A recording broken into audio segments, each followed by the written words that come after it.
seandainya Ustadz Ferry diminta menjadi calon wakil bupati Deli Serdang Masya atau diminta Allah. menjadi calon anggota legislatif, Iya. berminat nggak kira-kira Ustadz? Saya berpikir gini Ustaz. Ada orang yang beranggapan bahwa ustadz, orang baik, kemudian tokoh-tokoh agama Guru tidak agama. boleh berpolitik itu, saya rasa itu anggapan yang keliru Ustaz. Sangat keliru bahkan.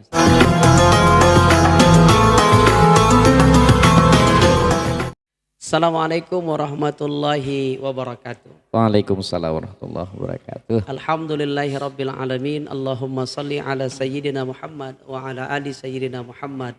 Amma ba'd.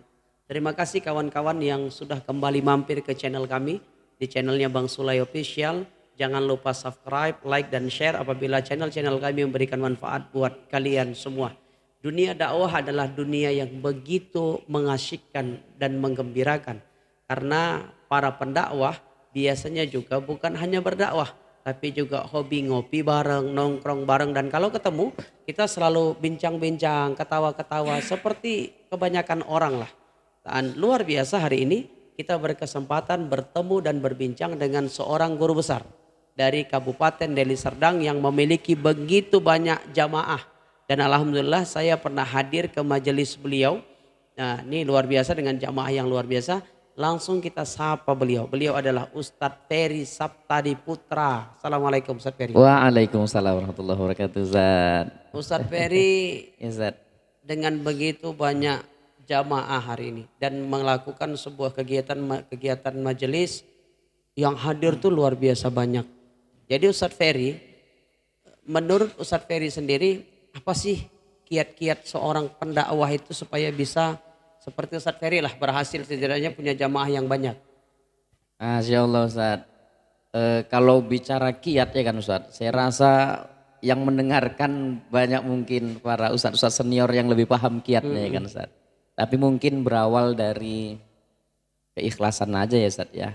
Tidak ada niatan tujuan majelis itu dibuat untuk sekedar rame-rame.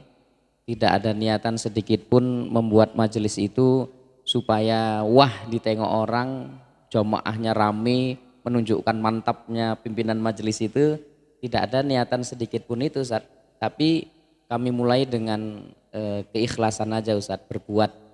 Memang majelis itu sekarang dilihat mungkin orang banyak rame ya Ustaz jamaahnya. Seperti yang Ustaz juga saksikan waktu Ustaz ngisi di kajian tersebut. Tapi kalau dilihat dari masa-masa lalunya, majelis itu juga berawal dari cuma kumpul-kumpul kawan-kawan aja Ustaz. Cuma kumpul kawan-kawan, ada beberapa orang, pertama 4 orang Ustaz. Terus 4 orang datang, iya Ustaz, 4 orang datang ke rumah minta ngaji. Saya bilang ya udah ayo gitu kan. 4 orang ngaji, saya bilang kalau 4 aja kurang nampak syiarnya, saya bilang gitu kan, dan kurang bisa memberikan manfaat untuk orang banyak. Ya udah 1 orang minggu depan bawa 1 ya, saya bilang gitu. Berarti minggu depan kita harus 8 orang ini Ustaz. Dan masing-masing yang 4 orang tadi kan apa ya Ustaz ya, merasa ada tanggung jawab ya Ustaz ya. Dia harus ngajak kawannya ini minimal 1 orang. Berarti minggu depan udah 8 orang Ustaz. Oh, dan begitu seterusnya. Dan begitu seterusnya. Pada Ustaz. akhirnya banyak. Sehingga akhirnya jamaah itu ada yang udah berumah tangga, yang berumah tangga bawa istrinya, kemudian bawa tetangganya, dan alhamdulillah Ustaz, sampai sekarang mungkin setiap malam Rabu itu di rumah ya 300-an orang minimal Ustaz yang ikut hadir di majelis itu. Majelis Al-Fatih. Majelis Al-Fatih namanya Ustaz. Disebut Al-Fatih, Majelis Al-Fatih itu kenapa Ustaz? Yang menamakan siapa?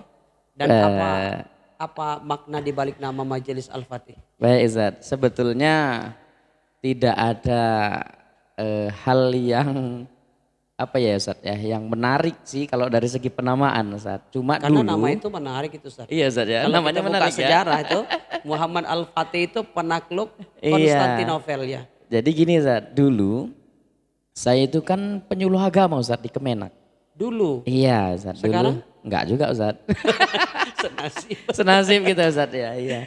Dulu saya penyuluh agama di Kemenak, kan biasa saat penyuluh itu ada kewajiban membina majelis-majelis taklim ya Ustaz ya. Jadi saya kira kalau di tengah kesibukan saya bawa jamaah umroh dan sebagainya itu harus buat laporan penyuluh agama di setiap majelis kan agak repot ya Zat Ya ya. benar-benar. Maka saya kumpulkan pengajian Senin, Selasa, Rabu, Kamis, Jumat itu kumpul di satu tempat Zat, untuk ngaji. Oh gitu. Nah, jadi dibentuklah nama satu majelis, tapi kan di laporan itu harus ada majelis taklim apa di mana ya Zat ya. Oh berarti itulah alasan Itulah kenapa. alasan dibuat Kenapa nama. Al-Fatih, Ustaz? Kenapa Al-Fatih? Ya namanya kita juga bingung yang penting punya nama aja dulu pertamanya gitu Zat. Saya ambillah anak pertama saya namanya Muhammad Fatih. Jadi dari nama anak pertama itulah Zat diambil jadi Al-Fatih itu tadi. Nanya lebih intern boleh Ustaz? Boleh Ustaz. Kenapa berhenti dari penyuluh agama Ustaz? Keluar? Keluar Keluarkan? Enggak, kebetulan habis masa SK itu kan kita 3 tahun ya dulu ya Zat ya. Kemarin, sekarang 4 tahun ya? Sekarang 4 tahun, saya waktu itu yang periode kita pertama itu loh Zat yang 3 tahun. Yang gaji 500? Yang gaji 500 sampai 1 juta Zat. Saya dari dulu Ustaz, saya itu penyuluh dari yang gajinya 100.000. 100.000 Zat ya. Iya. Jadi sampai ke 500 sampai ke 1 1 juta. juta. Sampai pada akhirnya saya memutuskan diri untuk mengundurkan diri. Antum dulu lah alasannya mau mengundurkan diri. Ya mudah-mudahan bisa itulah ya Zat ya, bisa jadi pelajaran juga untuk kawan-kawan. Saya mundurkan diri itu sebetulnya dulu saya diminta ya Zat ya, diminta untuk mencalonkan diri sebagai anggota legislatif ya Zat ya, legislatif. Sebutlah seorang tokoh lah ya Zat ya, yang berpengaruh di Kementerian Agama waktu itu ya kan. Jadi saya menolaknya Ustaz, saya menolaknya. Kemudian kalau saya nggak mau, saya diminta untuk mendukung salah satu calon gitulah Ustaz, yang diusung oleh beliau. Dan saya juga nggak mau waktu itu Ustaz, karena saya juga punya pilihan sendiri gitulah Ustaz kira-kira. Sehingga akhirnya terjadilah agak kurang enakan lah mungkin ya, dengan harmonis. Beliau kurang harmonis, sehingga sampai dalam beberapa pertemuan nama saya disebut dengan dengan sebutan yang gak enak ya, lah paham, gitu kan. Dan sekian ratus penyuluh agama di Kabupaten Deli Serdang itu kan juga nggak semuanya nggak kenal sama saya kan, sebagian kenal dekat bahkan mereka nyampein. Maka semenjak itu saya mutusin habis SK ini saya nggak melanjutkan. Gitu Ustaz. Merasa memang sudah kurang nyaman ada di posisi. Merasa kurang nyaman. Mungkin Ustaz agak sedikit berbeda walaupun mungkin ada kesamaan. Jadi iya, kawan-kawan kalau saya Ustaz Ferry, iya, Ustaz, yang sekarang ini masih ikut penyuluh, cuman belakangan saya memutuskan diri untuk menulis surat pengunduran diri karena apa? Pertama faktor kesibukan, karena saya jarang di Serdang Bedagai. Kemudian buat laporan juga sulit karena saya kan jarang di sini. Kemudian yang kedua disuruh meminta ada desa binaan. Sedangkan desa binaan itu kita harus bina, itu yang saya sulit. Jadi pada akhirnya dibuat datanya palsu, saya berdosa. Yang terima hasilnya juga kita enggak benar-benar. Enggak berkah ya Zat ya. Insyaallah.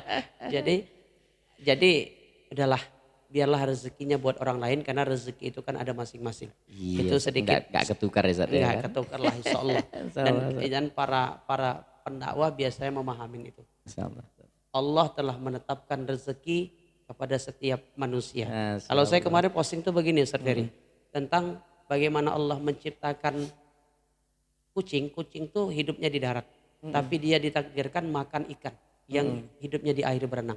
Kucing itu tidak pandai berenang, tapi Allah cukupkan rezekinya. Allah ciptakan nyamuk yang hidupnya merayap, cicak merayap, tapi makanannya itu nyamuk yang bisa terbang kan. Makanya, tapi Allah cukupkan rezekinya. Makanya saya teringat dengan salah satu doanya Nabi Lut alaihissalam. Iya Zat, cuman itu Zat. Allahumma rizukna kama tarzukul bugots. Ya Allah berikan aku rezeki sebagaimana rezeki yang kau berikan kepada bugots. Jadi bugots itu hanya anak seekor burung gagak yang baru menetas dari telurnya. Lalu kenapa seorang Rasul bermimpi rezekinya seperti dia? Ternyata anak seekor burung gagak itu baru menetas dari telurnya, dia tidak berbulu seperti induknya, dia tidak hitam seperti induknya, maka induknya sendiri nggak percaya bahwa itu anaknya. Sehingga pada akhirnya dia sendiri. Bagaimana cara dia mencari makanan? Allah memberikan aroma di tubuhnya sehingga aroma itu yang mendatangkan makanan sendiri untuknya sampai ia makan sampai pada akhirnya tumbuh bulunya, mulai tumbuh Iya bulunya bisa mulai mencari hilang. makanan. Aromanya sampai dia bisa mencari sendiri dan induknya mengakuinya. Masya Jadi Allah. rezeki itu yang hadir menghampirinya dan saya yakin tentang rezeki itu. Berarti bukan mencari rezeki tapi menjemput rezeki gitu loh Menjemput Ustaz. Ya, rezeki. Masya Jadi tugas Allah. kita kan kewajiban kita bekerja, Iya, hasil ikhtiar itu ya Ustaz ya. haknya Allah Subhanahu wa taala. Ini enaknya kalau udah ngobrol-ngobrol santai sama Ustadznya ya kan, bertambah ilmu awak ya Oh kan, iya, Ustaz? jadi saya bisa sesuaikan juga kawan-kawan kalau yang di hadapan kita guru besar, kita pura-pura nampak berilmu aja gitu. Allah, Padahal Allah. ditanya yang lain kita nggak paham juga. Jadi Ustadz Ferry, Baik Ustaz. tadi dikatakan ada hubungan sedikit dengan politik lah. Iya Ustaz. Saya Insya tanya Allah. politik boleh? Boleh ya Ustaz? Ustadz Ferry itu punya keinginan terjun ke dunia politik nggak? Kalau terjun bergabung di salah satu partai politik ya Ustaz ya, itulah dulu ya, belum ada ke mencalonkan apa segala macam lah ya. Tapi saya bergabung di salah satu partai politik ada Ustaz. Oh saat ini Dan sampai saat ini Ustaz ada. Memang ada apa ya? Jangan sebut nama. Iyalah berkaitan dengan penyuluh kemarin itu juga. Oh saya paham berarti. Iya. Dan kebetulan alhamdulillah udah dengan kawan-kawan di kepengurusan itu juga udah baik komunikasinya. Kemudian habis masa periode yang lalu, kebetulan salah satu ketua umum yang terpilih di partai politik A tadi menelpon saya kembali untuk diminta persetujuannya lah untuk menjadi majelis syariah lah gitu ya, majelis syariah iya. di salah satu partai itu. Dan saya mengiyakan dengan catatan ya Zat ya, saya nggak bisa terlibat langsung di kegiatan politik itu, partai itu, dan saya hanya sebatas untuk ya merame-ramekan sebenarnya keinginan ada silaturahim. nggak sih Ustadz? Seandainya Ustadz Ferry diminta menjadi calon wakil bupati Deli Serdang Masya Allah. atau diminta menjadi calon anggota legislatif, Iya. berminat nggak kira-kira Ustadz? Karena gini, mohon maaf kawan-kawan sekalian, salah satu kelemahan para pendakwah, saya bilang nggak semua pendakwah, tapi Iya. beberapa pendakwah ketika masuk ke dalam dunia politik itu, kelemahannya itu dua. Yang pertama, kita didoktrin bahwasanya orang baik itu jangan masuk ke dalam dunia politik. Itu ustadz gak usah ke politik lah, dakwah saja. Padahal dakwah dengan parlemen itu lebih mudah daripada kita nggak punya kekuasaan. Yang kedua, money politik luar biasa. Politik uang itu luar biasa. Dan banyak ustadz kita itu enggak punya finansial yang cukup untuk melakukan money politik. Pada akhirnya calon ya sia-sia, banyak yang kalah juga gitu. Karena Wani Piro tadi Zat ya. NPWP NPWP.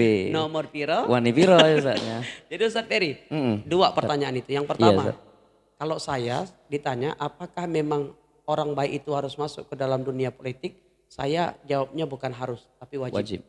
Ustadz Ferry gimana? Iya Ustaz, saya berpikir gini Ustaz, ada orang yang beranggapan bahwa Ustadz, orang baik, kemudian tokoh-tokoh agama Guru tidak agama. boleh berpolitik itu, saya rasa itu anggapan yang keliru Ustaz. Sangat keliru bahkan Ustaz. Saya pernah mendengar itu sebenarnya dari penceramah juga Ustadz. Iya Ustaz. Jadi ada Ustadz menyampaikan gini, udahlah Ustadz tuh jadi penceramah aja gitu. Iya. Padahal saya ada di situ tuh. Saya mau bilang tuh gini, oh mungkin pendapat kita salah, berbeda Iya. gitu ya. Kalau saya beranggapan seperti itu Ustaz, anggapan itu anggapan bukan sekedar keliru tapi sangat keliru Ustaz. Sangat keliru Ustaz. Kenapa saya bilang sangat keliru? Kita mungkin demo dengan mengucapkan kalimat takbir bahkan Ustaz. Hanya di luar, kita nggak ada orang-orang kita yang di dalam yang memiliki kekuasaan, yang menentukan undang-undang atau hukum segalanya ya Ustaz ya. Jadi sehingga akhirnya kalau ada paham segelintir orang yang mengatakan Ustadz nggak boleh berpolitik, orang baik nggak boleh berpolitik, akhirnya yang berperan di dunia politik, yang menentukan kebijakan, yang mengambil keputusan, sehingga nggak ada lah di situ orang-orang yang baik gitu lah, kayak bukan berarti yang sekarang duduk bukan orang-orang baik nggak gitu saja. Dan saya kira itu pernyataan yang sangat keliru itu. Saya ingin sampaikan sebuah sejarah yang mungkin kita selalu bahas itu berulang-ulang Ustaz. Iya Ustaz. Tentang bagaimana Nabi pertama sekali mendapatkan wahyu ya di usia 40 tahun, kemudian dia berdakwah itu 13 tahun di kota Mekah, dakwahnya tidak berkembang pesat padahal hartanya Khadijah habis dibuat berdakwah.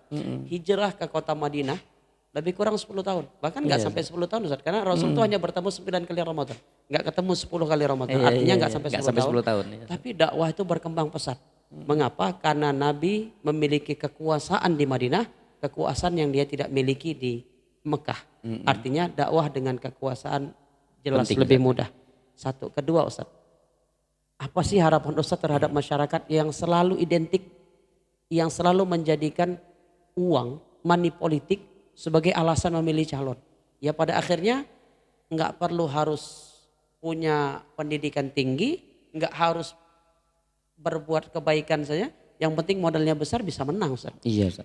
Dan itulah mungkin. Apa harapan Ustaz? Iya Ustaz. Dan itu memang realita juga sekarang kita tengok di masyarakat ya Ustaz ya. Itu realita. Maaf cakapnya dari segi pendidikan mungkin bukan bidang dia untuk ngurusin DPR itu ya Ustaz ya. Iya.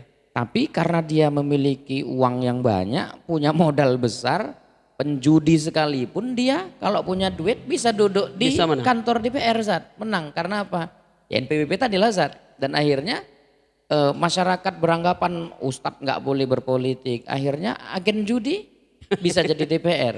Ya, pada akhirnya ketika mereka buat undang-undang, mereka buat peraturan, nggak terfikir nggak berpikir banyak tentang bagaimana iya Zat. dakwah. Dan dia juga pasti nggak akan berpikir bagaimana mensejahterakan masyarakatnya.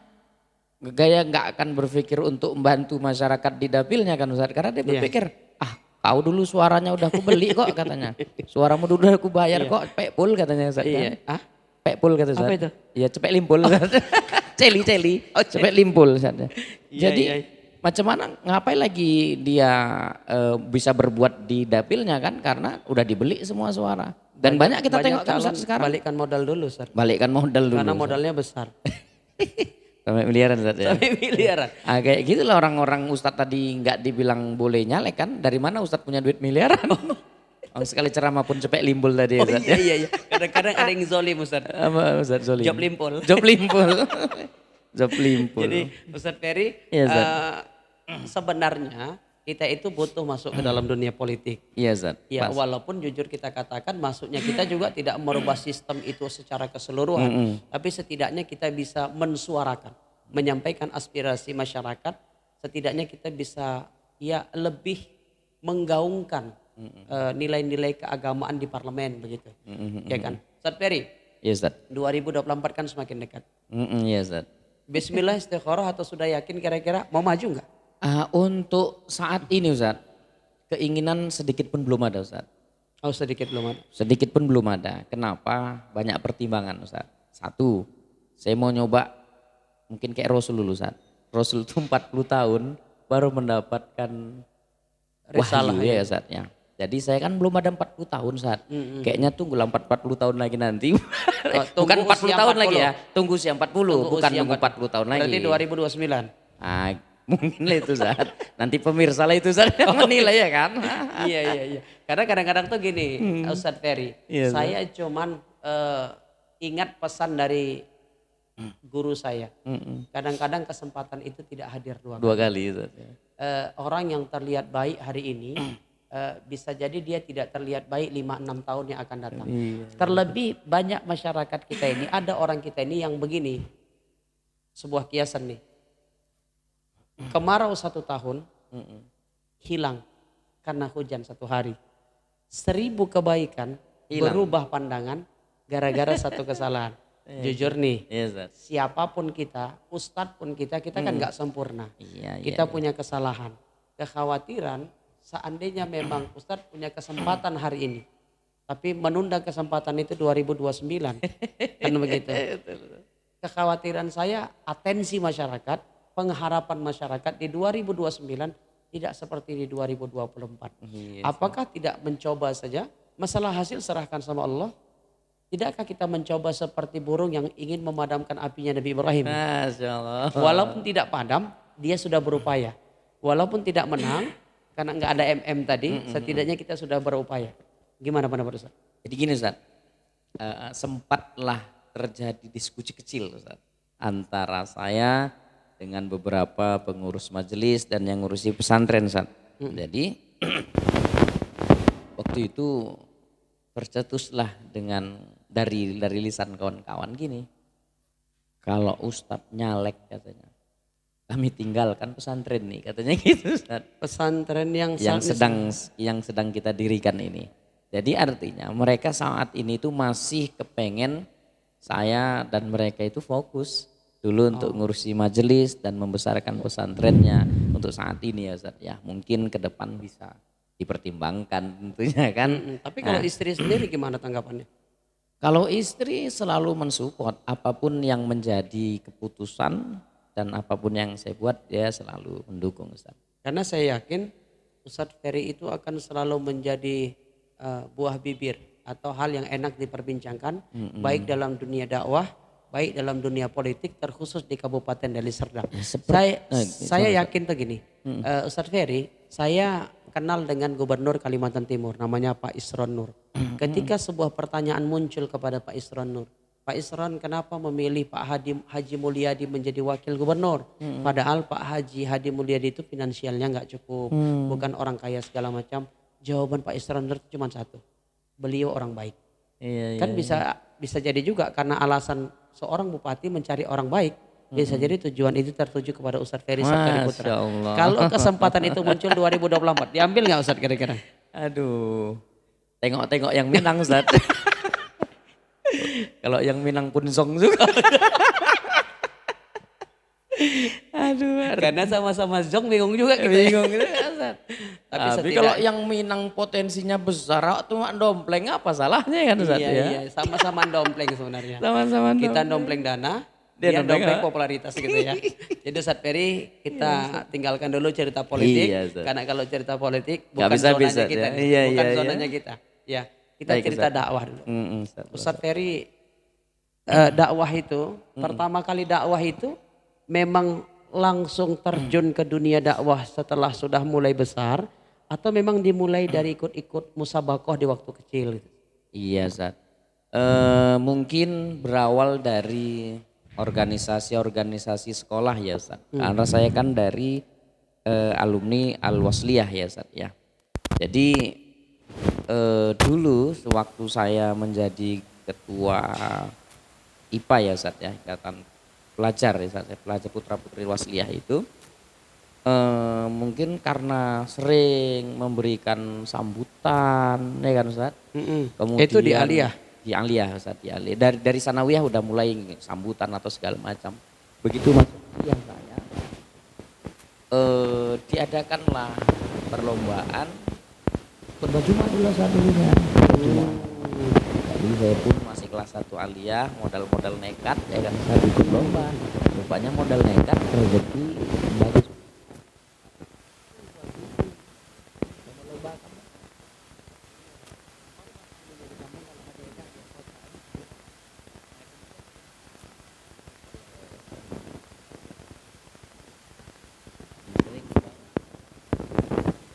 Berikan binaan beliau Ustaz.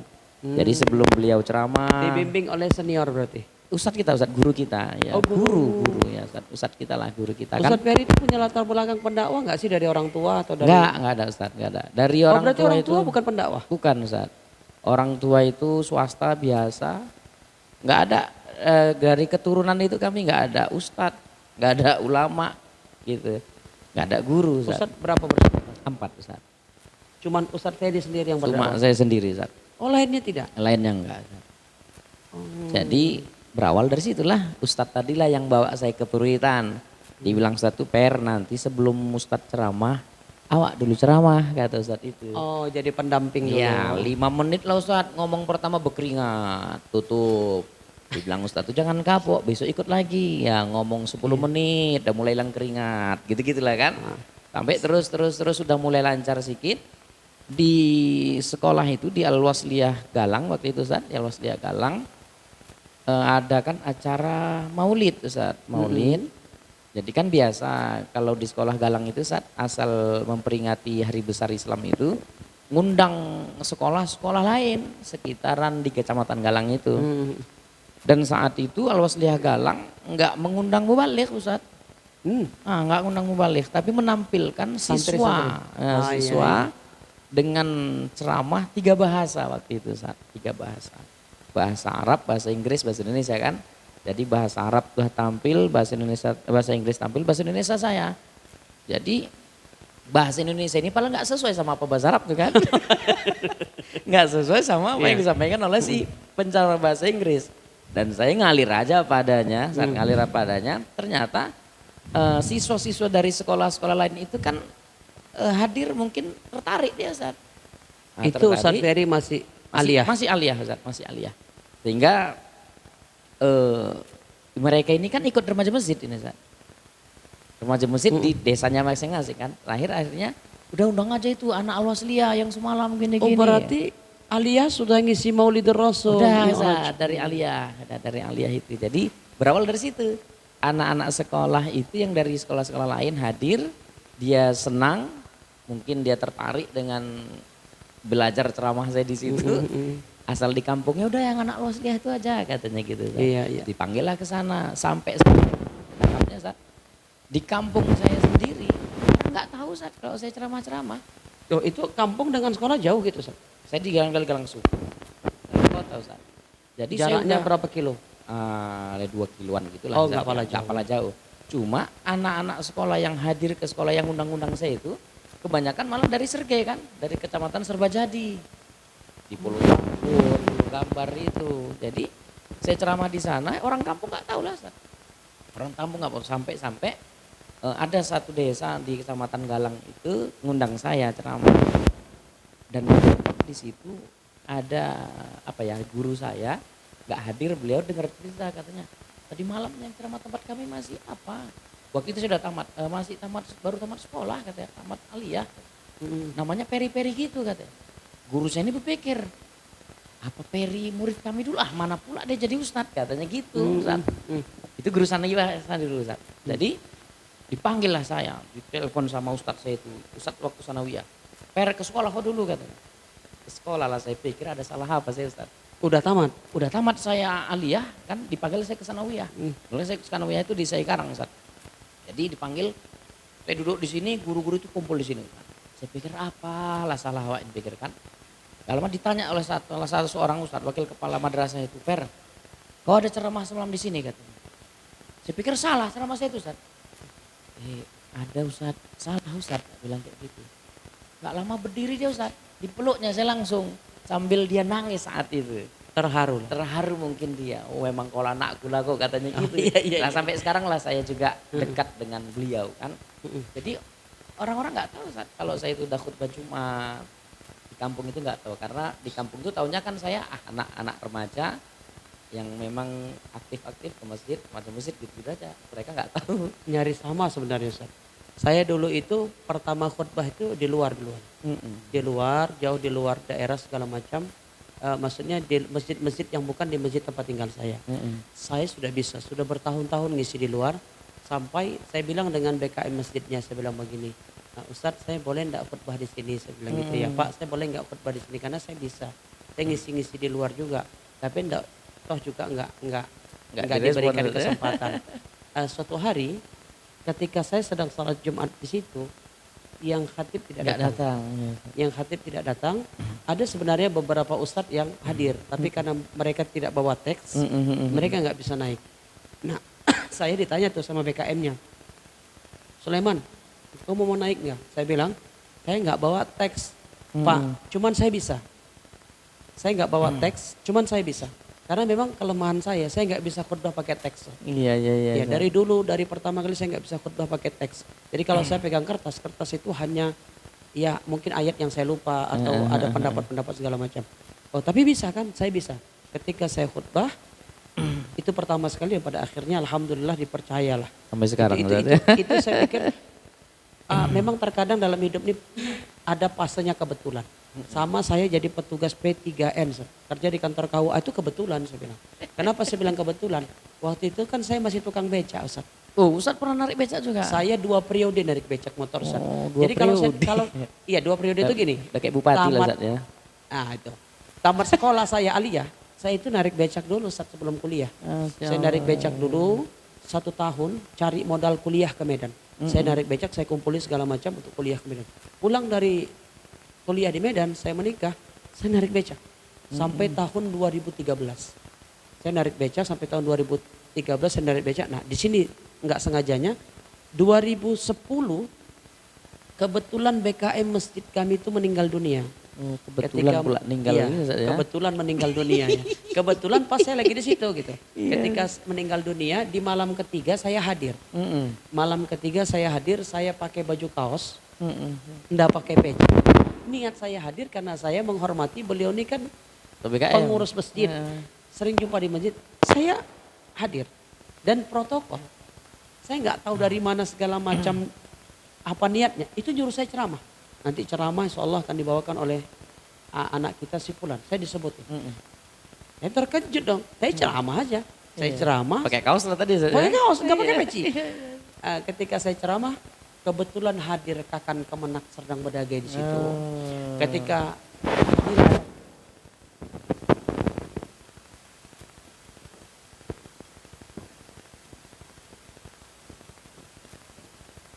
ya Pak, kau yang ceramah tadi malam kan? Iya Pak, kau cuma tukang beca. Iya Pak, udah kau jadi P3N. Saya nggak punya duit Pak. Siapa bilang jadi P3N pakai duit? Ya paling nggak Pak untuk masuk, nggak pakai duit. Paling nggak untuk beli baju Pak, kan nggak mungkin nyerap awak nikahkan pakai baju kaos. Ya udah, kasih duit saya 200.000. Nah, dia beli baju, yang penting mulai besok tugas. Jadi saya serba kebetulan. Jadi saya pikir hidup ini memang terkadang ada serba kebetulan, makanya dimanapun kita dihadapkan, saya sering bilang dengan adik-adik, kalian mau dakwah di tempat yang besar, mau dakwah di tempat yang kecil, panggungnya besar, panggungnya kecil, tampillah secara maksimal, mungkin di situ rezeki kalian menjadi besar. Gitu Ustaz ya. Jadi Ustaz Ferry, Iya Ustaz. kita lanjut tentang dunia dakwah, suka duka Ustaz. Iya. Ini mau cerita sukanya dulu apa dukanya dulu? Manapun jadi Ustaz. Lebih banyak duka apa suka sih Ustaz? Kalau dinikmati lebih banyak sukanya Ustaz daripada dukanya. Tapi duka pasti ada. Pasti ada Ustaz. Iya, dukanya yang paling teringat apa Ustaz? Dukanya yang paling teringat gini Nggak usah Ustaz. sebut nama tempat. Iya, saya ada mengedilkan jadwal Ustaz di satu tempat. Mengerdil? Deal. Oh, deal. Deal ya, deal Ustaz. Berarti Mensepakati. mensepakati lah. Tolong agak dia mensepakati jadwal di satu tempat. Udah Ustaz. Kemudian di hari H itu menjelang maghrib ya Ustaz, menjelang maghrib hujan deras Ustaz. Dulu saya belum punya kendaraan mobil, hanya masih naik kereta Ustaz ya. Jadi saya tunggu-tunggu, panitia nggak ada menelpon. Mau nelpon nomor panitia nggak ada. Zaman dulu kan belum pakai WA Ustaz kan, masih bisa kita cari lagi nih. Jadi saya bingung, mau didatangin hujan deras, nggak didatangi takut panitia kecewa. Akhirnya saya palai lah Ustaz pakai mantel hujan-hujanan, kereta lewat pun separuh kereta itu tenggelam. Di sana nggak jadi acara tuh Ustaz. Sampai sana nggak jadi acara itu. Jauh pula. Jauh juga Ustaz, palai awak naik kereta kan. Di sana nggak jadi acaranya. Panitia tidak mengabarkan. Panitia nggak ngabarin dan sampai sana juga nggak ada orang, nggak jadi acara, cuma hanya ada tenda, tumpuan kursi, ada beberapa orang di situ. Ya udah tetap nggak jadi acara. Saya pulang lagi hujan-hujanan. Mungkin itulah yang saya anggap apa ya Ustaz ya, yang duka lah ya. Tapi pasti ada hikmah. Pasti ada hikmah. Ustaz Ferry kalau saya cerita mungkin saya punya banyak cerita yang mungkin juga hampir sama. Tapi pernah begini Ustaz Ferry. Waktu saya muda dulu, saya itu belum menikah lah. Jadi saya dijadwalkan khutbah di masjid ini. Bangga tuh luar biasa. Saya bilang dengan mama saya bilang dengan Pak Cik saya bilang dengan kawan-kawan, saya bilang dengan orang-orang tua, saya akan khutbah di sini. Saking senangnya supaya mereka datang melihat dan mama juga bangga. Tapi ketika saya sampai di sana, dibisikkan sama orang BKM masjid, Ustadz izin Ustadz, kebetulan Ustadz ini datang, Ustadz ini naik ya. Jangan Ustadz, kita sudah persiapan matang, kita sudah segala macam. Saya pernah mengalami itu. Jadi, saya juga pernah Ustadz itu. Oh, pernah? Nah, saya cerita lagi ya kan Ustadz. Jadi ini mudah-mudahan menjadi pelajaran sama kawan-kawan juga. Ada di beberapa tempat Ustadz, acara besar Ustadz. Waktu itu Sabtu Ramadan salah satu apa lah Ustaz ya pejabat di Provinsi Sumatera Utara ini, nggak usah saya sebut lembaganya ya Ustaz. Saya diminta untuk menjadi penceramah di Sabtu Ramadan itu di satu tempat. Akhirnya begitu saya sampai, rombongan pejabat ini pun sampai, ternyata dari rombongan pejabat ini ada satu ustadz besar di Sumatera Utara, sebutlah dia Bunga. Ya kan, Ustaz? Yang dijadwalkan itu saya yang ceramah, tapi dengan hadirnya beliau itu, beliau minta kepada pejabat ini untuk yang ceramah. Akhirnya apa ya, panitia Safar Ramadan itu ya dengan berat hati bilang sama saya, Ustaz itu minta sama bapak ini supaya dia yang ceramah. Ya Ustaz nggak usah ceramah lah ya katanya. Nggak apa-apa Pak, saya bilang yang penting acara lanjut, lancar, saya udah senang, saya bilang gitu. Tapi dibilang orang, tapi Ustaz nggak usah khawatir, dia tahu Ustaz tetap katanya gitu. Nggak, Artinya kan Ustaz ketika kita ceramah di apa ya di acara yang besar yang dihadiri oleh pejabat itu kan mungkin kita persiapannya matang kayak Ustaz bilang tadi. Benar. Kan? Dan gini Ustaz, jangan beranggapan bahwa honor itu menyelesaikan masalah. Iya. Karena honor itu kan bukan menjadi tujuan utama. Kalau saya itu gini, kalau memang saya dijadwalkan untuk tampil, itu jadwal saya, lebih baik tidak dibayar, tapi saya yang tampil Timbang daripada awak hadir sih ya. awak hadir digantikan orang lain dan saya dibayar 2 kali lipat. Kita nggak cerita ini Ustaz, arti itu begini, adalah penghormatan buat kita yang sudah melakukan persiapan itu. Iya, Itulah sebenarnya jawaban dari hari ini yang orang banyak tanya dengan saya, Ustaz Ferry. Iya. Kadang-kadang sebagai penceramah atau orang yang sering naik di atas mimbar berkhutbah, saya itu sering Ustaz hadir ketika saya tidak khutbah. Kadang-kadang kita kan kepingin lihat orang sekali-sekali. Iya, Saya kepingin itu mendengarkan khutbah gitu ya. Kemudian saya sengaja itu tidak bawa peci, pakai baju biasa, pakai celana. Supaya apa? Supaya jangan nanti dengan hadirnya saya Menjadi orang don ya. enggak, khatib yang sudah ada disuruh saya yang naik gitu. Iya. Kan ngecewakan yang sudah bersiap. Itu saya nggak mau. Makanya saya Saya selalu pernah khutbah Jumat, Ustadz hadir di situ pas duduk di depan mimbar. ya saya lihat memang. Saya Di lihat. Masjid Pemkap di Serdang. Saya lihat Ustaz Ferry ini saya lihat. Tapi saya tahunya setelah di atas ya kan Ustadz. Begitu. Oh iya benar. Jadi dan saya sengaja nggak pakai peci itu kan. Jadi saya itu Ustaz kalau orang bilang Ustaz Sule ini ceramah bilangnya ke masjid pakai peci, pakai baju yang paling bagus, dia pun gini-gini sekali. Saya punya alasan. Iya. Saya punya alasan kenapa kalau ngisi khutbah, kalau saya sholat Jumat bukan ngisi khutbah, saya nggak pakai peci karena jangan sampai karena kehadiran saya khatib yang sudah bersiap digantikan dengan saya. Iya. Saya tidak mau seperti itu. Oke. Sebagai pendakwah duka tidak usah diceritakan Ustaz karena pasti banyak dukanya. Banyak. Tapi kalau kita jalani dengan ikhlas, duka itu bisa jadi suka. Ya, Ustaz, sukanya, senengnya apa sih? Boleh satu aja lah, nggak usah banyak-banyak. Ada nggak sebuah momen atau sebuah acara yang Ustaz tuh merasa, ya Allah ini nggak besar tapi kok sepertinya bahagia Nyaman banget, gitu, pingin Ustaz, ya. diulang gitu. Ada nggak Ustaz? Pastinya di setiap tempat daerah kita berceramah itu kan lain pula rasa ya Ustadz ya. Terkadang di tempat yang besar kita nggak merasakan kenikmatan Ustadz. Malah mungkin beban dan nggak nyaman ya Ustadz ya. Karena banyaknya titipan materi pasti Ustadz. Ya kan? Tapi ada kalanya di tempat yang biasa-biasa aja di dalam masjid, ada baru-baru ini Ustadz. Saya rasa itu bagian dari kesenangan saya. Saya dari rumah berpikir ini acara besar. Karena katanya persiapannya matang. Rupanya sampai di sana acara ini udah jauh Ustaz saya tempuh. Cuma di musola. Jamaahnya nggak lebih dari 100 orang Ustaz. Dan udah jauh. Hanya Di musola. musola jamaahnya nggak sampai 100 orang. Dalam tanda kutip persiapannya 70-an orang. sepertinya biasa aja. Emang nggak ada persiapan Ustaz, tidak ada sound system, tidak ada dekorasi, nggak ada dalam musola. Sound musola itulah Ustaz.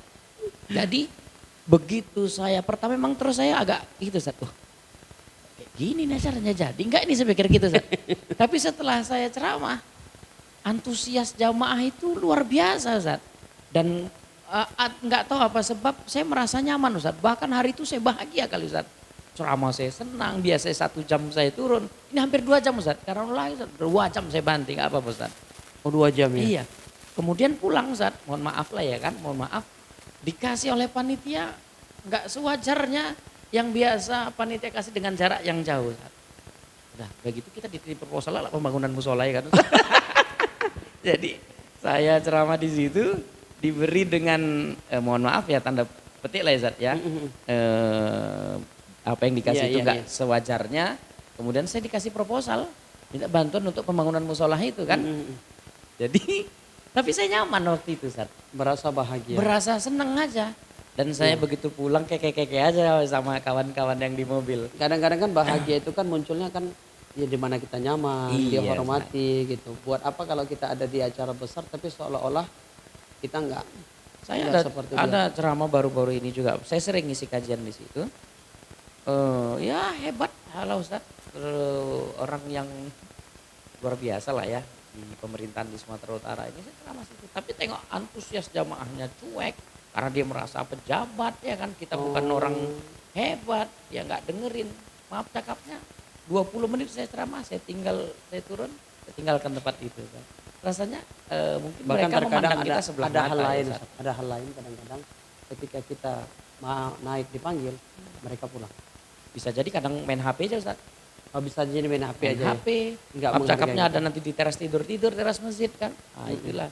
Bagusan saya udahlah ceramah di kampung dalam musola yang jamaahnya nggak Benar, sampai 70 orang. Kita memang tidak ingin begitu dimuliakan, Mm-mm. tapi jangan juga dicuekin gitu. Dihargai ya kan. Iya, Ustaz. iya. Iya. Jadi saat Ferry ini luar biasa kawan-kawan, ceramah itu bisa 1 jam 2 jam ya. Kalau Iya, saya Ustaz. nggak bisa. Saya ceramah 1 jam itu nggak bisa. Lebih biar bisa gitu ya. Enggak, saya enggak pernah ceramah 1 jam. Saya itu ceramah paling panjang 40 menit. Apa sebab Ustaz kira-kira? Karena saya nggak punya kemampuan ceramah 1 jam. Ustadz boleh lihat ceramah saya itu enggak pernah yang sampai 1 jam. Saya itu kalau sudah ceramah itu dengan doa itu maksimal 50 menit. Itu sudah sangat panjang bagi saya. Karena bagi saya itu ceramah itu bukan dilihat dari berapa lama durasinya, Bobot materi Ustaz ya. tapi ketika kita bisa menyampaikan apa yang mau kita sampaikan itu sudah selesai, walaupun tidak selesaikan. Tapi nggak dipotong panitia Ustaz ya enggak.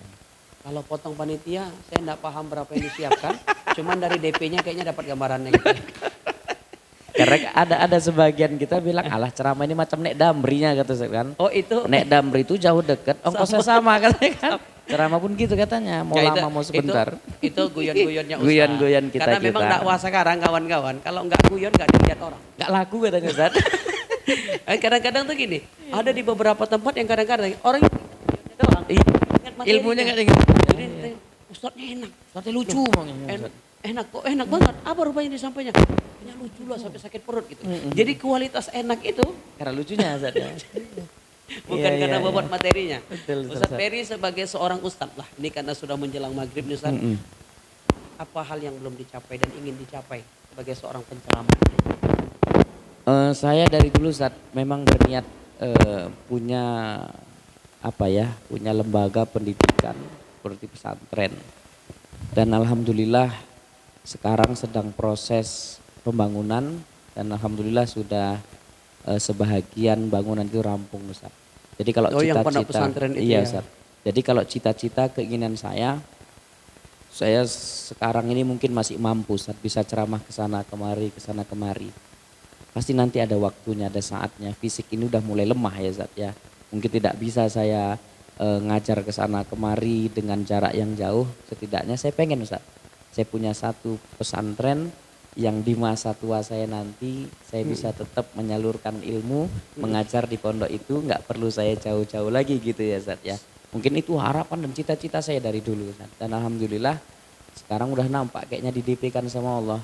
Udah terbangun pesantren dan alhamdulillah kalau santri yang mondok memang belum ada, tapi jamaah-jamaah kita yang khusus ngaji kitab itu udah ada sampai sekarang Ustaz, sekitar 30 orang dari latar belakang yang berbeda dan tingkatan usia yang beragam Ustaz. Tapi kalau saya memandang sih Ustaz, saya ini punya prinsip yang berbeda dengan kebanyakan Ustaz. Bagi saya bukan nanti masuk pada fase tua kita tidak akan bisa lagi berdakwah, bukan itu. Cuman Ustaz. Saya berbeda dengan kebanyakan Ustaz yang mengatakan seorang pendakwah itu Ada yang mengatakan kalau bisa kita sampai mati di atas mimbar, artinya jangan lelah untuk berdakwah. Bagi saya tidak. Saya itu tidak ingin berhenti berdakwah karena tua. Iya, iya, iya. Saya tidak ingin berdakwah itu berhenti karena tua. Jadi sudahlah. Arti kata belum pun saya sampai tua, saya memberikan kesempatan bagi adik-adik kita untuk berkembang. Karena buat saya pendakwah yang baik itu memberikan panggung kepada adik-adik yang lain untuk berdakwah. Makanya Sepakat, Ustaz. kadang-kadang tuh begini, Ustaz. Ketika saya memberikan masukan beberapa dai-dai muda, ada yang menganggap saya ini merasa sok pintar banget dia, mengkritik segala macam. Padahal demi Allah apa yang saya lakukan itu bukan karena saya menyalahkan. Tapi saya kepingin mereka itu bisa lebih baik. Saya kepingin punya mimpi itu gini. Bagaimana Ustadz kampung dari Serdang Bedagai, dari Deli Serdang itu bisa berbicara di tingkat nasional, bisa dakwah di tingkat nasional. Walaupun ketika mereka tenar di tingkat nasional mungkin belum tentu ingin ngopi dengan saya. Iya, Mungkin iya, belum tentu iya. ingin gabung dengan saya. Tapi setidaknya saya bisa melihat mereka itu sebuah kebanggaan. Itu sebuah kebanggaan yang Dan luar biasa. saya yakin itu dari Ustadz karena saya lihat banyak adik-adikan kita, kawan-kawan mungkin yang udah besar berkat tangan Ustadz lah itu kan. Iya, bagi saya Ustadz tuh begini. Saya sering sampaikan dengan kawan-kawan. Jangan selalu kejar kuantitas lah. Tapi kejarlah kualitas. Penceramah yang baik itu bukan dilihat dari berapa banyak panggungnya. Hari ini orang selalu memburu jadwal yang banyak. Kalau bisa sebulan itu 80 Full. jadwal, saya tidak. Saya itu cerita kualitas. Dalam artian apa? Biar sebulan itu cuma 10-15 titik, tapi dakwah kita berkesan. Bukan tentang seberapa jauh kita berjalan, tapi seberapa besar kesan yang kita tinggalkan baik dalam sebuah acara itu. Dan saya yakin Ustadz Ferry juga punya kapasitas itu, selain sudah kondang, punya ilmu yang banyak dan digandrungi banyak anak-anak muda hari ini, bahkan kalau orang-orang tua juga banyak yang begitu menantikan dakwah Ustadz Ferry. Orang tua, kaula muda sangat banyak. Sampai mau meninggal gitu nggak? Sampai. Jadi Ustadz Ferry, doa terbaik buat Ustadz Ferry dan buat majelisnya. Mudah-mudahan majelisnya semakin besar. Amin. Dakwahnya semakin baik. Amin. Saya doakan mudah-mudahan pesantrennya sukses. Kalau Amin, saya Ustaz. sih Ustadz nggak punya mimpi punya pesantren. Iya, Ustaz. Saya nggak punya mimpi punya pesantren. Saya punya mimpi menjadi seorang pengusaha. Masya Allah. Ketika orang bertanya kepada saya, kenapa Ustadz nggak kepingin punya pesantren? Malah kepingin menjadi pengusaha. Saya kepingin jadi pengusaha yang kaya, kemudian harta itu saya gunakan untuk bersyiar, membesarkan agama Allah. Iya, bukan saya nggak pingin punya pesantren, tapi saya memang nggak punya basic pesantren. Saya bukan anak pesantren. Ustadz, orang Al-Wasliyah, saya juga sekolah di Al-Wasliyah, tapi kawan-kawan harus pahami kita memang sekolah ini besar di Al-Wasliyah, tapi kita tidak anti kepada organisasi lain. Kita tetap berteman dengan yang lain-lain. Ya, begitu Ustadz Ferry. Sukses buat Ustadz Ferry sekalian. Ustadz Ferry berikan nasihat buat pendengar podcast ini. 3 menit saja penutup dari Ustadz Ferry. Silakan Ustadz. Baik, para pemirsa yang dimuliakan Allah Subhanahu wa taala, terutama bagi kita para pendakwah. Saya diingatkan oleh guru saya, apa kata beliau, Fer, kau sekarang udah besar, ceramah kemana-mana, tapi pesannya satu, jangan pernah sombong kepada adik-adikanmu, karena kau nggak akan besar kalau nggak ada mereka yang selalu mensupport dan mendampingimu dari kau kecil. Jadi pesan saya kepada kawan-kawan, terutama para pendakwah, bisa jadi sekarang kita hebat, tapi hebat kita itu bukan karena kitanya saja, tapi karena ada orang-orang hebat di balik kita semua. Jadi jangan pernah merasa hebat dengan kondisi dakwahnya kita, jadwal kita yang padat, ceramah kita kesana kemari, tapi itu semua pasti karena ada orang-orang hebat di sekitar kita. Bisa jadi orang tua dan bisa jadi kawan-kawan yang sering ngumpul-ngumpul ngopi-ngopi gini. Maka pesan terakhir, walaupun udah banyak jadwal, lapang-lapangan waktu lah untuk kumpul-kumpul sama kawan-kawan Ustadz yang lain. Ngopi-ngopi ya Ustadz ya. Karena silaturahim itu penting. Dan jangan pernah menganggap ustadz lain itu menjadi saingan. Jangan pernah menganggap ketika kawan mulai muncul dianggap saingan Ustadz. Tapi anggaplah itu sebagai motivasi bagi kita juga kan. Untuk terus bisa berbuat yang lebih baik. Kadang-kadang ada juga Ustadz. Nanti Ada kawan muncul, udah mulai naik kawan tuh. Dan itulah yang harus dibuang sifat seperti itu. Yakinlah saya semakin banyak adik-adik yang muncul pasti semakin banyak memberikan manfaat di dunia dakwah. Saya merasakan itu. Saya banyak memunculkan adik-adik kawan-kawan kita di dunia dakwah dan sedikit pun tidak mengurangi jadwal saya ceramah. Yakin saya karena seperti Ustaz katakan tadi yang menentukan rezeki itu Allah. Allah yang Maha tahu apa yang menjadi kebutuhan kita. Mungkin ini aja Ustaz yang bisa disampaikan kepada kawan-kawan. Baik, terima kasih kawan-kawan semua. Kalau sedikit saya boleh berpesan, saya teringat bagaimana kisahnya Sultan Murad. Sultan Murad ketiga, Sultan Murad itu seperti pemimpin dia di Mesir. Ketika suatu hari entah kenapa hatinya gelisah, kepingin kakinya itu melangkah ke pasar. Kalau kita bilang ke tempat perdagangan di malam hari. Ternyata sampai di sana, dia melihat ada jenazah laki-laki yang seperti diabaikan oleh orang lewat. Tidak ada yang peduli. Lalu kemudian Sultan Murad bertanya. Tapi orang nggak tahu itu Sultan Murad. Karena dia pakai pakaian biasa dan pengawalnya juga nggak memanggil dia sebagai Sultan. Lalu Sultan Murad berkata, ada apa dengan kalian? Kenapa kalian tidak peduli dengan jenazah ini? Ada jenazah yang ada di hadapan kalian. Maka orang berkata, kami tidak peduli dengan dia karena dia seorang pemabuk, karena dia seorang pezina. Setiap hari dia beli banyak khamar, setiap hari dia bayar perempuan, kami tak mau menolongnya karena dia tidak pantas ditolong. Maka Sultan Murad bertanya, di antara kalian adakah yang tahu di mana rumahnya? Lalu ada orang yang mengetahui. Sultan Murad mengantarkan jenazah itu ke rumahnya, sampai di depan pintu rumahnya disambut oleh seorang wanita, istrinya, dan istrinya berkata, wahai suamiku, tidak ada yang layak balasan untukmu melainkan surganya Allah Subhanahu wa taala. Sultan Murad terkejut. Ya, Sultan Murad terkejut. Dia kan nggak tahu, orang nggak tahu kalau dia Sultan Murad karena dia pakai pakaian biasa, dia menyamar. Lalu Sultan Murad bertanya kepada perempuan itu, wahai saudariku, kenapa kau katakan suamimu layak masuk ke dalam surga? Tadi orang di pasar bilang suamimu ini pezina, suami ini pemabuk, tapi kau katakan dia layak masuk surga. Apa kata istrinya? Wahai saudaraku, suamiku seorang pedagang. Setiap hari sebagian besar hasil dagangannya dia gunakan untuk membeli khamar, dia gunakan untuk membayar pelacur.